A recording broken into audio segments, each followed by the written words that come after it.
भैया राम राम नमस्कार। हमें तो चिंते ही नाम है हमारा सचिन चौधरी। केंद्रीय मंत्री ज्योतिरादित्य सिंधिया जो कांग्रेस पार्टी छोड़ के कुछ साल पहले भाजपा में आए और इसके बाद पहली बार राहुल गांधी की सदस्यता जावे के मुद्दा पे वे गांधी परिवार के प्रति हमलावर भय, लेकिन जो राजनीतिक बयानबाजी को हमला करत करत वे तना गहराई में चले गए। गहराई में ऐसे चले गए कि वे कांग्रेस पार्टी के पूरे इतिहास खोई सवालों के कटघरे में खड़ो कर गए और इतनी से कांग्रेस पार्टी ने जब पलटवार करे सो ज्योतिरादित्य सिंधिया अब बैकफुट पे दिखाई दे रहे हैं। सबसे पहले आज को वो बयान सुनो जब उनसे कही गई कि आप तो कांग्रेस पार्टी के इतिहास खोई खराब बता रहे हो, जबकि वही कांग्रेस पार्टी में लगभग पूरे जीवन भर आपके पिताजी स्वर्गीय माधवराव सिंधिया भी रहे और कुछ समय तक आपकी दादी भी रहीं। और इस सवाल पे ज्योतिरादित्य सिंधिया कैसे आक्रामक की बजाय बचाव करत नजर आए, अपने परिवार को जरा सुनो।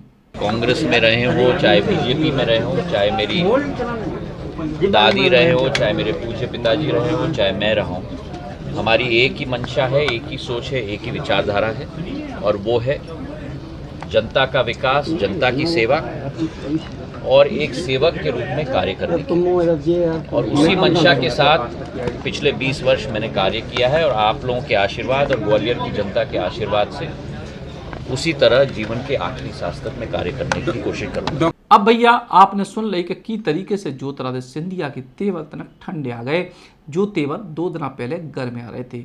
दरअसल ज्योतिरादित्य सिंधिया को राहुल गांधी की सदस्यता जावे के मामले में कांग्रेस पार्टी पर निशाना साधने तो राहुल गांधी पर निशाना साधने तो सुजो तो उनने करे, लेकिन धीरे धीरे करके भी आगे बढ़ गए। कांग्रेस पार्टी के इतिहास को ही दागदार बताने लगे और इसके बाद भी इसे घिर गए काय के ज्योतिरादित्य सिंधिया के पिताजी स्वर्गीय माधवराव सिंधिया स्वयं कांग्रेस पार्टी में लंबे समय तक रहे और इसके बाद जब उनको एक दुर्घटना में निधन हो गया सो बेहद कम उम्र में ज्योतिरादित्य सिंधिया भी कांग्रेस में आए और ई के बाद उनको सांसद को टिकट दो गो, ऊ के बाद उनको मंत्री बनाओ गो केंद्र की सरकार में और पूरी ताकत दी गई और ई के बाद जब वे भाजपा में आए सो परिस्थितियां अलग हो गई। लेकिन जी पार्टी में आप लंबे समय तक रहे हों, जी पार्टी में आपके पिताजी पूरे जीवन भर रहे हों, वो पार्टी पे सवाल उठावो समझ से परे हतो। सो कांग्रेस पार्टी की तरफ से जयराम रमेश ने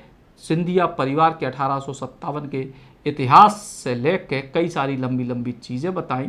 दो ही जनन के बीच यानी ज्योतिरादित्य सिंधिया और जयराम रमेश के बीच पिछले कई दिनों से ट्विटर पे युद्ध चल रहा है।